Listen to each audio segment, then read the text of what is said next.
Now, there's been a week of manifesto launches from political parties in the run-up to the election, involving lots of attention on the elderly, from pledges on pensions to social care. Now, Labour claims plans by the Conservatives to means-test winter fuel payments are an attack on vulnerable pensioners. At present, the majority of people aged over 64 are eligible.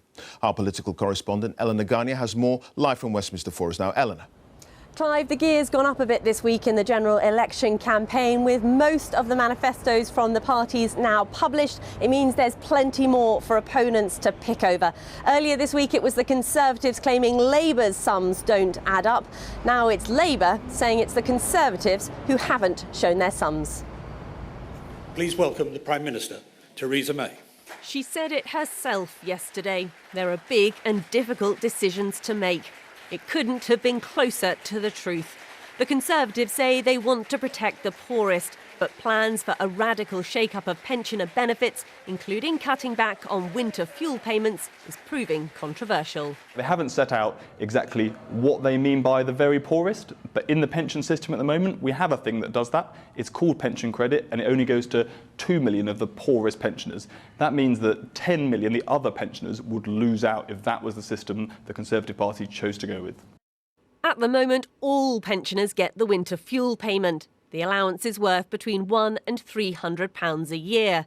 And in 2015-16, more than 12 million people got the benefit at a cost of over £2 billion.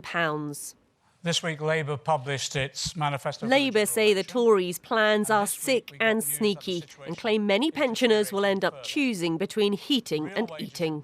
This is a savage attack on vulnerable pensioners, particularly those who are just about managing.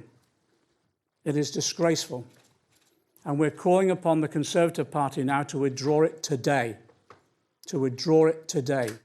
Well, I think taking the winter fuel payment away from pensioners who have worked hard and paid in all their life is just wrong. You know, the winter fuel payment is not a king's ransom. It's about giving pensioners who've contributed all their lives a little bit of extra help during the cold winter months. Are they warm enough, them radiators? It's the most in need the Conservatives say they're focusing on, with savings from the winter fuel payment going into social care. But without giving more detail of their plans, they face accusations 10 million would be hit. That's guesswork. I mean, what we're going to consult on the exact level, exactly how we do the means testing. But let me be plain about this. The only people who will lose the winter fuel allowance are people who can afford it. And people who there are well-off pensioners as well as poor pensioners. We're going to protect the poor pensioners. But without exact calculations, the Conservatives' opponents have filled the gaps. And until they've got some answers, it's likely the questions will keep coming.